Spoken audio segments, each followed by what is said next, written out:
Thanks, man. How are you feeling ahead of this one? I'm good. I'm good, man. I feel really good. I had a good camp. Not too banged up. You know what I mean? No injuries. Put a little size on, so I'm feeling good. We had your opponent out here earlier, and obviously there's been some words back and forth, but he did want to clarify that he actually does respect you, and he actually wanted to take a moment to appreciate that you would take a fight against a guy behind you, where he says he wouldn't necessarily do the same if he was in your position. So I thought I should let you know that. Yeah, cool. Do you still think he's a nerd? I like nerds. I'm kind of a nerd. So, like, I said it all kind of like in, I don't know, like in joking. Yeah. Like, I can call him a nerd for quoting a movie, but, like, I knew exactly where it came from. You know what I mean? So, like, who's the bigger nerd? Like, so I don't want to, like, offend all the nerds out there. I'm kind of nerdy myself. So, yeah, I just thought it was weird. You know what I mean? Like, I don't know. Like, I get it, though. Like, it was weird, but I understand it. Like, we haven't had any interactions, and honestly, I've been nothing but respectful to his coach. Like, I don't know him well enough to be super respectful or disrespectful, you know. But I'm a big fan of his team. Like, I think his coach does a really good job. Like, we got a lot of MMA coaches out here, and there's not that many elite ones. You know, you can count them on one or two hands. So, at least in my opinion, as far as if we're talking elite. And I think Safe's one of those guys. I've broken down a lot of his fighters, just working as an analyst at the desk. So I had a lot to say about his coach because I see the body of work that he's kind of put forth into the UFC. So that's why I thought it was weird. Like, I went out of my way to say nice things when I didn't have to. And then, you know, for him to just be weird, it doesn't matter to me. You know, lit a little bit of a fire. It's kind of fun. But you know, it is what it is. It doesn't matter whether he can sit up here and say he respects me, but I don't think he's going to have a choice on Saturday. Nice. I think out of all the fighters we ever talked to, you're one of the guys who is most media savvy, as in you see things that the media does and you see the game and the way it all plays. So do you think maybe this can be one of those cases where the UFC promotional machine just takes something and it all gets twisted and we kind of write headlines about it and twist it and it ends up being something that actually it's nothing to either of you at all? No, I think that it's not very often that I'm outspoken like that, you know, and I wouldn't even say that's out. I mean, that's about as edgy as I get when it comes to opponents, you know what I mean? Unless we're talking about Luke Rockhold or something, but or John, you know, and honestly, I've been pretty respectful to John. Like, I haven't really talked badly about. I've never talked about his personal hiccups. I've never attacked him personally. I've never, you know what I mean? Like, I've talked about some of the things he's done, you know, in the octagon or at least surrounding the MMA space, but. That's my job, you know. So like when people get mad that I'm talking about fighters, I'm literally paid to do that. So I think it was just odd for me to like probably, you know, come out and flip him some shit. You know what I mean? I thought it was fairly lighthearted. You know, I don't think it was too. I didn't really come at him too hard. I mean, nerd is not that bad, really. No. And I said it laughing the whole time. It's not like I was attacking all nerds out there. Like I said, I'm pretty nerdy myself. So. I just don't think it's often that I kind of come at someone back a little bit. Yeah. When you look at the fight itself, in terms of your attributes, his attributes, with your analyst hat on, how do you see it playing out? Where do you have your strengths? Where does he have his strengths? How do they compare? You know, I guess I've been careful not to pull the curtain too far back, but I don't think there's too many secrets here. I've said it over and over and over again. He's a fantastic athlete. He's got big power in both hands. He can shut anybody off if he lands. I don't think he carries that power late into a fight. I don't think that's me, you know, pulling the curtain back. I think that's fairly, you know, that's out there. He's a big dude. He moves well. He's got some really tricky stuff on the ground. He's got some tricky, like, submissions. It's a lot of transitional stuff. So I got to be careful where I put my neck. I got to be mindful of his hands around my neck. I got to make sure I put my hands in the right spot. And I just think. You know, no disrespect. If he can't knock me out, he can't beat me. That doesn't mean he's not dangerous. It doesn't mean he's not tough. I think he's one of the more dangerous guys that I've fought recently. I thought Jimmy Crute was pretty powerful, but I think Ryan Span's, as far as, you know, stopping ability, I think that, you know, Jimmy Crute can hurt you and finish you. I think Ryan Span can completely shut you off. Taking these fights against these guys like Jimmy and Ryan, it's not something that we often see. We see guys who just want to stay at their level and only go higher. Do you take a sense of pride in that? Like, I'll fight anybody and I'll fight these young guys and prove that I'm still above them and prove there's still levels to go. Do you take pride in that? Yeah, because I've been saying that for a long time. Anyone, anytime, anywhere. I've been saying that for years. And I think a lot of guys say that, but I actually live that life, you know, and if it wasn't for guys like Shogun or Rashad that gave me an opportunity, but maybe they didn't necessarily need to or have to, maybe Rashad a little less just because of where he was at in his career at the time. I think it was, if he wanted to fight, I think he just kind of had to fight whoever. But Shogun didn't have to fight me. You know, when his opponent fell out and they brought me in on like 8 days notice or whatever it was, he could have just said no. Like, he didn't need the money. You know, he was on a 3-fight winning streak. They were talking about him getting a title shot next. He could have waited and got a better matchup on more time or whatever. So I always appreciated that, and I still do about Shogun. Now, I'm not saying I want to be the guy that people make their careers off of, but I think later on down the road, I hope that people remember these moments where, like, I'm taking fights that I don't have to take. I could just sit and wait for a guy ahead of me to, you know, I could have waited for the title fight and fought the loser. But that's just not who I am. I like to stay active. And I just take the fights that are offered. In a weird way, it's like essential for the ecosystem of MMA, right? You need guys to just take the fights. Yeah, it's a circle of life, you know. Like, I've been Ryan Spann wanting that opportunity, and I wanted it for a long time, and I never got it. And I, you know, if I say something, I truly mean that, and that's the fight they came with, and that's the fight I took. I also think that I don't want to say I owed it to the UFC, but I think that I've never asked for something and not gotten it. And I think that's because I make sure that I've done the work and I've done the things that I needed to do to earn whatever I'm asking for. So I don't ask for a lot. So this is one of those moments, I think, you know, I slipped on a banana peel a couple times, so I had to put my head down, shut my mouth. I didn't call anybody out. I didn't ask for any fights. I just put my head down and I defended my position. And, you know, after 3 straight wins, I think that I'm in a position to ask for something. Chael Sonnen often bemoans the fact that the modern fighter isn't the anyone, anytime, anywhere sort of guy. Do you think that's something that the sport has lost as it's grown? Oh, for sure. For sure. I think I'm the last of a dying breed. I've always said that I think that I was the youngest guy in the generation that's actually ahead of me. So, like, I came up with, you know, at least in my area where I grew up at, like in Omaha, like the Ryan Jensens, the Jake and Joe Ellenbergers, the Houston Alexanders, Jason Brills, like, you've never heard any one of those guys shying away from a fight. I think I'm the youngest guy in Chael's generation. So it's just not how the game is. It's not how guys approach fights. It's not how management manages careers. But that's, again, like, I sleep good at night. You know what I mean? Like, my life is going well. And although you don't always win them all, but I think that as things kind of go around in a circle, I think it always comes back to me winning. A couple of things outside this fight, because I enjoy getting your opinions on stuff. For better or worse, recently you seem to have become the advocate for guys should never have the towel thrown in and all that sort of stuff, and they should fight regardless.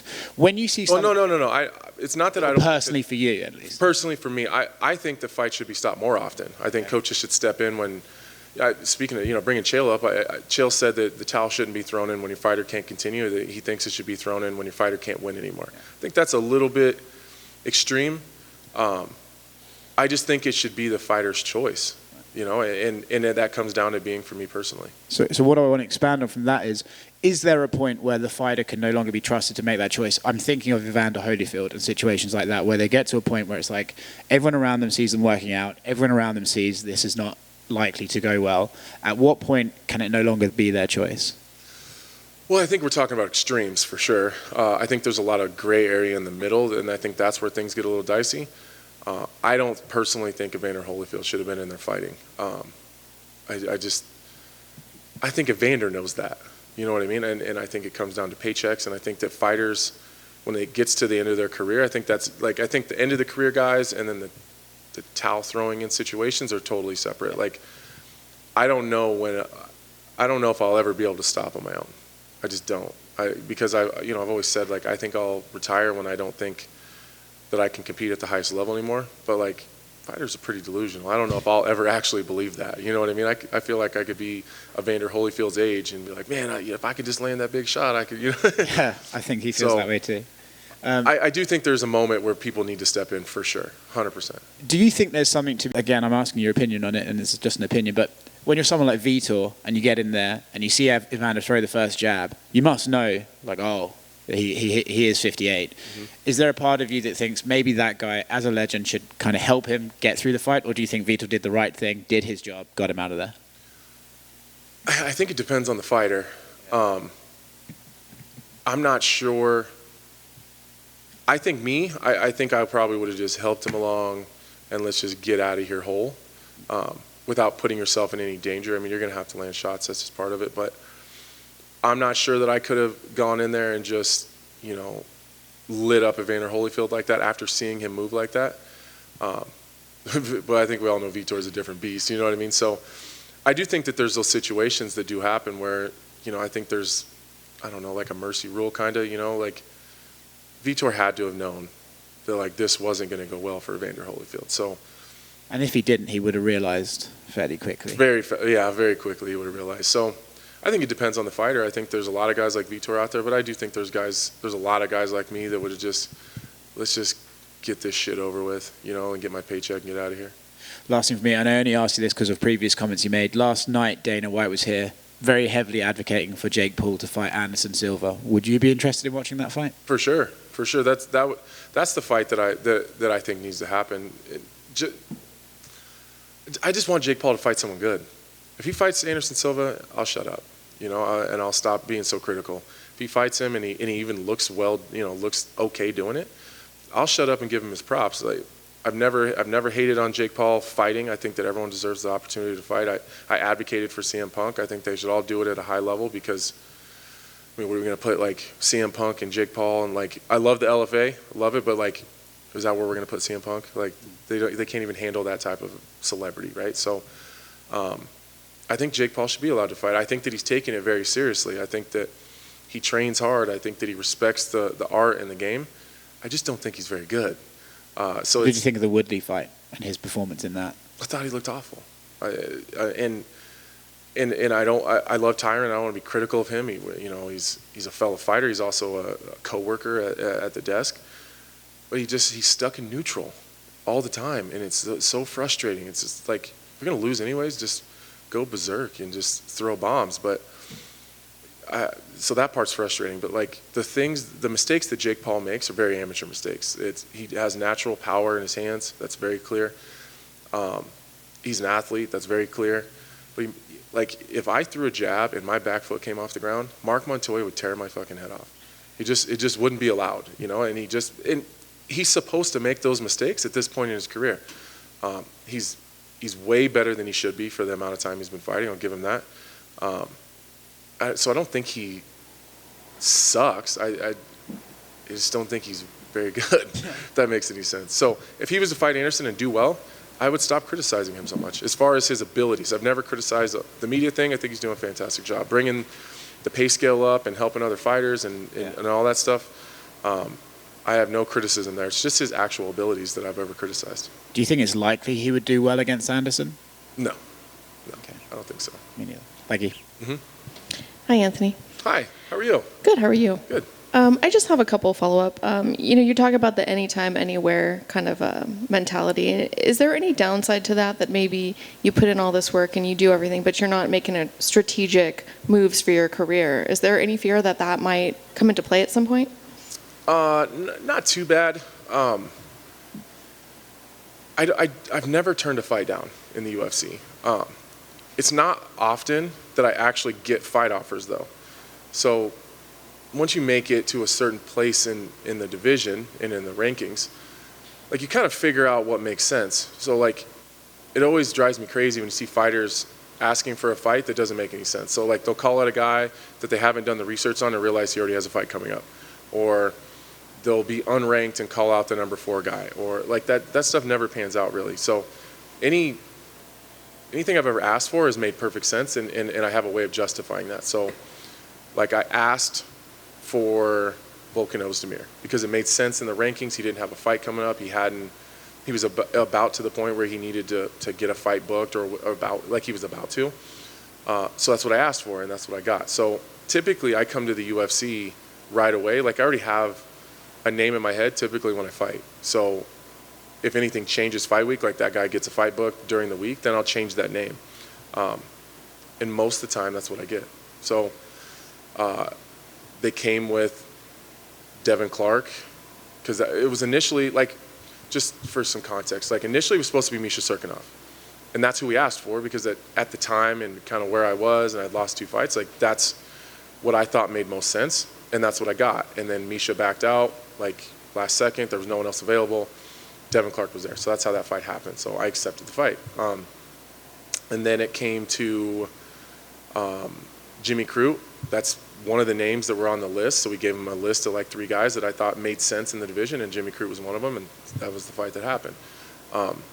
This one kind of came together kind of weird, because they offered him twice before, like on short notice, and I took it both times. And so I just assumed, like, why make any waves? It's the fight they want anyway, so let's just do that fight. And I didn't want to fight during the summer, so I said I'd wait till September, and if he wanted to wait, then that would be the fight, and that's how it happened. So I don't typically get a bunch of fight offers, but the ones I have gotten, I've taken. And you mentioned that you have a name going into fight week for who you want to call out. I'm assuming you have a name for who you want to call out. You want to share that with us? Yeah. I think I've already said it. I want Alexander Rakic again. I think that's the fight that makes sense. I know he wants to wait for the title fight, but I don't think that makes any sense. So that's one of those things where, like, it doesn't really make that much sense. Like, he hasn't had any barn burner performances. He's done enough to win, which is essentially all you have to do. But he's not wowing anybody, and the UFC is not begging him to fight for the title or anything. So if Yuri Prohaska's next, after the Glover and Jan fight, love Jan, love Glover, but they're not the youngest guys in the world. They're not going to fight every 2 months. So, like, and Jan already has shown he doesn't like to fight that often. So even if they wait 6 months, then you have the Prohaska fight has to happen. If just say Jan wins, and the Prohaska fight has to happen. Say Jan even wins, then you got another 6 months. He's already been out. Like, Rakic has already been out. I don't even know when he fought Thiago, whenever that was, at least 6 months ago. So he's going to wait a year and a half. Like, typically the UFC isn't super happy about guys that wait a long time to fight or hold out for title fights. So I would like the Rakic fight again. But if not, like, I feel like he's in a position where he's going to have to fight again or get skipped. If I got to be the guy to kind of push that, I'd like to do that. You mentioned in another interview that there are climbers and defenders. And, forgive me if I interpreted this wrong, but are you implying that you're a defender? Well, I think you're either in one of those 2 positions in your career. I think after the Glover fight and the Rakic fight, I wasn't in a position to ask for anyone ahead of me. So I just kind of had to defend the position that I was in, and I did that by fighting the guys that were behind me. So I think after this fight, I go in and I have a dominant performance. I don't think I have to defend my position anymore. I think I can go back to climbing, which is why the Rakic fight makes sense to me. I have to climb ahead of me. Thiago already has a fight coming up. Yuri's waiting for the title. Yuri's already got the title fight. He gets the winner. Reyes is coming off of 3 losses. I don't think that makes any sense for me. And there's really just Rakic there. So that's kind of the only guy that makes sense to me right now. Thank you. Thank you. I know you've always credited at some point the way that you're able to analyze fighters to how it's helped your career as well. When you're analyzing tape as an analyst and analyzing tape as an opponent, is it the same thing, or is there a different level of when you analyze a person? At the beginning, it was this. It was as an opponent versus as an analyst. But I found as I've gotten better at the analyst side of it, I think you actually get better. Maybe a better view of who that fighter is by just breaking him down as an analyst and like kind of taking myself out of it. Like, what's he good at? Where's he not good? And then looking at it like how would other guys maybe exploit some of those holes, and then put myself in that position. Say, all right, now what's my skill set? And then I have to analyze myself and figure out what my own skill set is, and then where do I fit in some of those holes? Because some of those places where maybe I'm really good somewhere, and I think that's where I want to go. Maybe he's really good there defensively, so it'd be a kind of a waste of time to just attack a strength when I can find another kind of finger in my game, and then I guess insert that into that deficiency. All right, just one more. I guess, lastly, if we're going to have one, I'm just going to cheapen it up again and go back to the Jake Paul thing. Last night, when we were talking to Dana, I have to apologize because I called him George. I reverted back to his old name. But Jorge Masvidal, Jake Paul and Jorge have been going, jawing back and forth a little bit. Should that fight ever happen, how would you see that fight playing out? Well, I'm not a decision maker by any means, so I would like to watch it. I don't know if it should happen, but I'd love to watch it. Again, it kind of goes back to where I feel like Jake is as an athlete. I think Masvidal wins that all day, barring a big shot. So I just don't see where Jake Paul wins a fight against like super high level strikers. He's been beating wrestlers and guys that are smaller. That's the other thing that kind of bothers me. He's not fighting anyone. Jake Paul's like my size, so big boy. He's a big dude. So he's fighting welter. As beefed up as Tyron Woodley is, he's still like 5'7", and he's a welterweight. So I would like to see him, and that kind of goes to the Anderson thing. Anderson is his size. Anderson's also a big guy. So if he was to fight someone his size that was good, I would shut up for sure. Best of luck. Thanks, guys.